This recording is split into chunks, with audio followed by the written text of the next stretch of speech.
मैं किसी न किसी प्रकार के लाभार्थियों से ही बात करता रहा हूं, लेकिन आज जो वर्ग मेरे सामने है वो केवल लाभार्थी नहीं है, बल्कि जनता तक हमारी सेवाओं को पहुंचाने वाला हमारा साथी और जनता के भी एक प्रकार से वो सहयोगी हैं कि सरकार की योजना और सेवाओं को आप सब लोग उन तक पहुंचाते हैं। मैं आपका हार्दिक स्वागत और अभिनंदन करता हूं। मित्रों, जैसा हम जानते हैं कि हरियाणा सरकार पिछले 8.5 वर्षों से गुड गवर्नेंस के नाते से अपनी योजनाओं को लोगों तक पहुंचाने के लिए एक विशेष कार्यक्रम के माध्यम से हम आगे बढ़ रहे हैं। डिजिटलाइजेशन का ये एक मौका है और इस डिजिटलाइजेशन के माध्यम से हम अपने सारे ही कार्यक्रम ई गवर्नेंस के रूप में लोगों तक पहुंचाते हैं। इसी काम के लिए हमने सीएससीज को चुना है ताकि हमारे सब विभागों की लगभग 550 सेवाएं आप लोगों तक पहुंचा सकें। मित्रों, इस काम में जो सफलतापूर्वक आप ये सब काम कर रहे हैं, इसमें एक सिस्टम का हम सब उपयोग कर रहे हैं।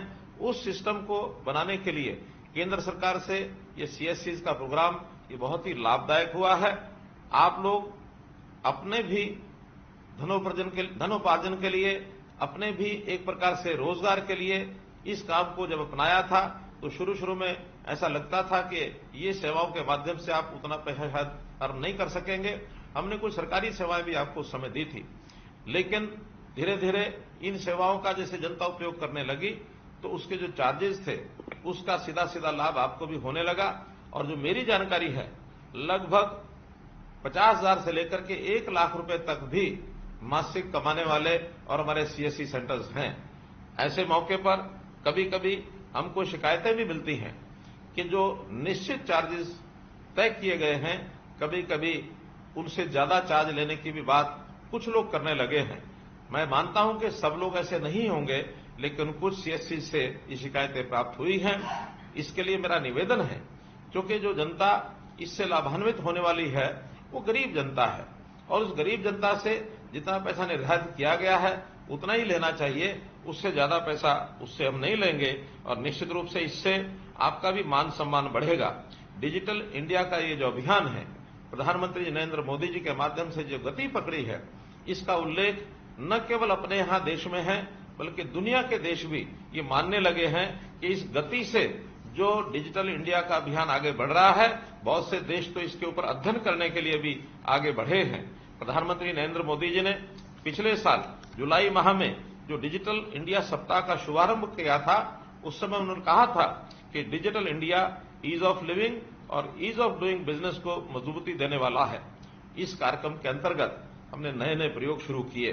एक प्रयोग अभी परिवार पहचान पत्र ये हमने किया है और इस परिवार पहचान पत्र का जो लाभ है हरियाणा की जनता को जैसे मिल रहा है, इसकी चर्चा दूसरे प्रदेशों में जब हुई तो उन्होंने भी इसको अध्ययन करने के लिए हमारे पास आने लगे हैं।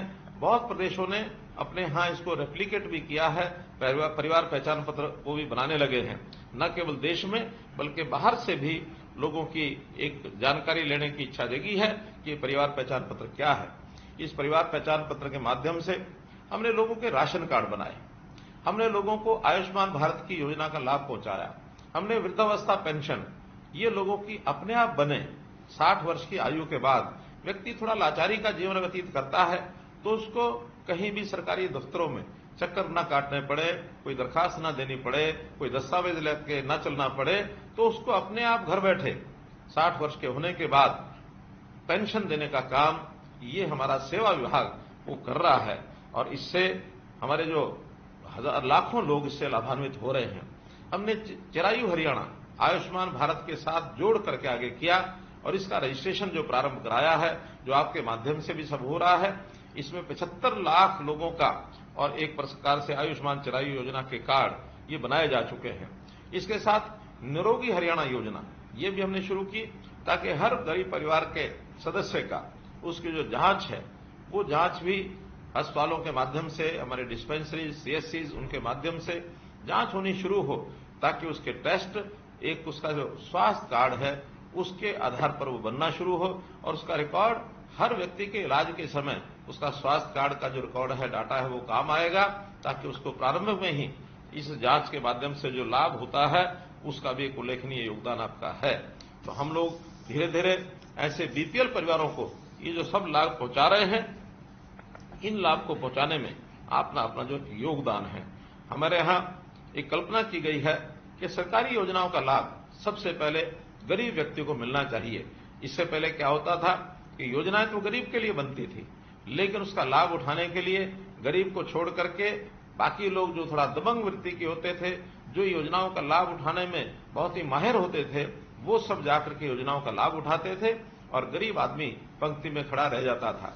लेकिन अब चूंकि हर निश्चित व्यक्ति को उसका लाभ ये अंकित है कि इसको क्या मिलेगा, उसको सूचना दी जाती है कि ये लाभ आपको मिलेगा। उस लाभ को लेने के लिए वो आता है और आपके यहां सीएससी सेंटर्स पर वो सूचना देता है और उसके हिसाब से आप ऑनलाइन फॉर्म्स का भर के दे देते हैं। एक बहुत बड़ा लाभ उसको होता है। हमेशा सीएससी की तरफ वो देखता रहता है। जब भी उसको योजना को लेनी होती है उसका ध्यान सीएससी की तरफ जाता है। सीएससी का काम एक प्रकार से हमारे यहां भले ही नया है लेकिन बहुत सक्सेसफुल तरीके से आगे बढ़ गया है। वो आपकी दुकान को सीएससी के नाते से जानता है। हमने अटल सेवा केंद्र आस्क नाम से भी उसका नाम प्रचलित करना शुरू किया था, लेकिन फिर भी जब भी पूछो कि कोई सेवा कहां मिलेगी, सीएससी पर मिलेगी। तो सीएससी का मान सम्मान ये बहुत बढ़ गया है। इसका जो लाभ उनको निरंतर ऑनलाइन मिलता रहे, इसलिए आपकी व्यवस्था जितनी बढ़िया होगी उस व्यवस्था के नाते से आप लोग जो उनकी सेवा करेंगे। और इस नाते से जो जानकारी मुझे दी गई है कि लगभग 30 से 35 हजार सीएससी के ऊपर ये सेवा उनको दी जा रही है। आप लोग साक्षरता के अभियान को चलाने वाले एक प्रकार से डिजिटल सक्षम भी हैं और साथ में साक्षर भी हैं।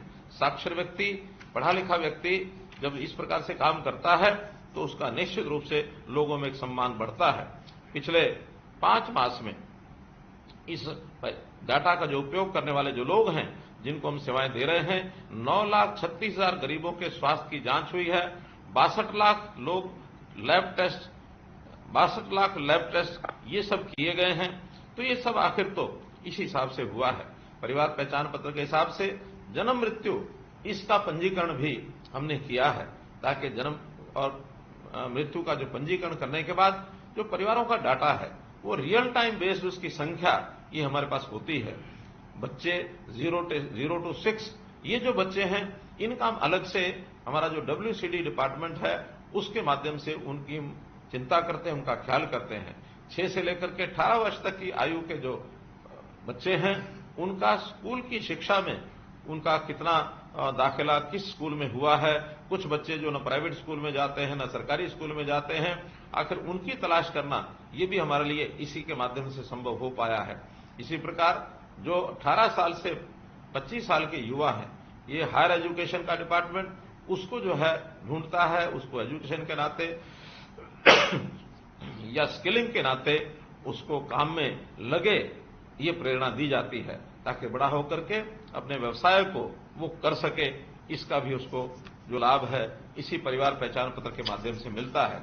इससे ऊपर भी व्यावसायिक लोग, जो लोग 25 साल से 40 साल तक के हैं, जो एक प्रकार से युवा और यानी एंटरप्रेन्योरशिप में अपने योगदान को आगे बढ़ा रहे हैं, उनका ध्यान भी हमारा जो युवा और यूथ एम्पावरमेंट का जो डिपार्टमेंट है वो उसको ध्यान रखता है। 40 वर्ष से लेकर 60 वर्ष से ऊपर के लोग, सेवा विभाग इनकी चिंता करता है, ताकि उन लोगों की कोई समस्या है उसको भी हम ध्यान रखें। उनकी पेंशन बनी है अथवा नहीं बनी है इसकी हम चिंता करें। उनको राशन मिल रहा है कि नहीं मिल रहा है, उनको आयुष्मान कार्ड का लाभ मिल रहा है कि नहीं मिल रहा है, ये सब चिंता सेवा विभाग करता है। और जो जो सेवाएं उनको मिलती हैं आखिर तो उनको अप्लाई करने के लिए हमेशा ये कहा जाता है कि जाइए अपने गांव की, मोहल्ले की जो सीएससी है वहां जाकर के आप अप्लाई करिए, और अप्लाई करने के बाद ऑनलाइन सेवा सब पहुंच जाती है। अभी पिछले 2 महीने से मैं जनता की सेवा के लिए जन संवाद के कार्यक्रम कर रहा हूं, और जन संवाद के कार्यक्रमों में मुझे ढेरों कागज मिलते हैं, ढेरों शिकायतें जो आती हैं उनको सबको एक प्लेटफॉर्म पर ला करके जन संवाद पोर्टल में हम डाल देते हैं, और उस जन संवाद पोर्टल से वो सारी जो जानकारियां हैं विभागों को पहुंचती हैं। विभाग उसको निश्चित समय में हल करता है, और हल करते समय हर एक एप्लीकेशन की ट्रैकिंग ये जब होती है तो उस व्यक्ति को जो कंप्लेनेंट होता है उसको भेजी जाती है, ताकि उसको पता रहे कि मेरी जो दी गई कंप्लेंट है उसका स्टेटस क्या है। ये सब डिजिटलाइज्ड सर्विस होने के नाते से यहां तक जो है हम सब कर पाए हैं। तो मैं तो यही कहूंगा कि चाहे व्यक्ति को राशन कार्ड चाहिए, चाहे उसको चिरायु अथवा आयुष्मान कार्ड चाहिए, बिजली या पानी का बिल भरना हो, आयकर भरना हो, वाहन बीमा भरना हो, जीवन सुरक्षा बीमा हो, गैस बुकिंग हो, ये आदि सब सुविधाएं एक ही छत के नीचे मिलती हैं और इनमें से बहुत सी सुविधाएं सीएससी सेंटर्स के माध्यम से भी उनको उपलब्ध कराई गई हैं। अभी तक ये जितने भी प्रोग्राम चले हैं और सीएससी के माध्यम से आपके द्वारा जो हुए हैं, अभी तक 1,72,40,000 ट्रांजैक्शन ये सीएससी के माध्यम से हो गई है। तो इतनी बड़ी संख्या में आप जो सब काम करते हैं, हमारी गवर्नेंस को स्मार्ट गवर्नेंस बनाने के लिए आप उपयोगी हैं। स्मार्ट गवर्नेंस यानी वो सिंपल है, वो मॉरल है, वो अकाउंटेबल है, रिस्पॉन्सिबल है एंड ट्रांसपेरेंट है। यानी इसी को मिलाकर के एक स्मार्ट गवर्नेंस, और स्मार्ट गवर्नेंस तभी मिलती है जब ये सब चीजें डिजिटलाइज तरीके से गवर्नेंस के माध्यम से, सुशासन के माध्यम से लोगों तक पहुंचे। तो इस सेवा का जो आप लाभ दे रहे हैं लोगों को, एक क्लिक से लोगों को जो डिलीवरी मिल रही है, इसी कारण से हमारी सरकार के बारे में कहा गया है कि ये सर्विस डिलीवरी की सरकार है। तो सर्विस डिलीवरी की सरकार आपके बिना संभव नहीं थी। भले ही हम कितनी योजनाएं बनाएं, हम केंद्र में बैठ करके विभाग अपनी अपनी योजना बनाते हैं, लेकिन जनता तक पहुंचाने के लिए यदि कोई माध्यम नहीं होगा, ये जनता का कोई सहयोगी नहीं होगा, तो पूर्ण लाभ उसको मिलना संभव नहीं है। तो आप जहां सरकार के साथी हैं, हमारे साथी हैं, वहां जनता के सहयोगी हैं। तो इस सहयोग के रूप में आप जो लगातार काम कर रहे हैं, इसके लिए मैं आपको बहुत बहुत बधाई और बहुत बहुत आभार प्रकट करूंगा कि इसी प्रकार से आप काम करते रहें। प्रधानमंत्री जी के डिजिटल इंडिया के इस अभियान में मैं कहूंगा कि आप वास्तव में डिजिटल मित्र हैं और डिजिटल ये जो तकनीकी क्रांति है, इसके आप योद्धा भी हैं। आप इसी प्रकार से उत्साह बनाए रखें और लोगों का भी उत्साह बना रहे और इन सब सेवाओं का लाभ लोग ले सकें, इसका प्रचार प्रसार भी आप अवश्य करें। बहुत से ऐसे जो लोग होते हैं, सरकारी योजनाओं का लाभ शायद उनको पता नहीं होता कि किस प्रकार से वो लेकर रख सकते हैं। तो आप अपने यहां केंद्रों पर निश्चित रूप से यदि कुछ डिस्प्ले बोर्ड लगा सकें कि ये सरकार की योजनाएं हैं जिसका लाभ उनको आप दिलवा सकते हैं, तो इसका बहुत बड़ा आपका योगदान होगा। इसी शब्दों के साथ मैं आपका बहुत बहुत आभार प्रकट करूंगा कि इस अच्छी सेवा के लिए आपने अपने आप को झोंका हुआ है, अपने आप को लगाया हुआ है, बिना किसी संकोच के आप आगे बढ़ें। यही मेरी ओर से आपका बहुत बहुत धन्यवाद, बहुत बहुत आभार।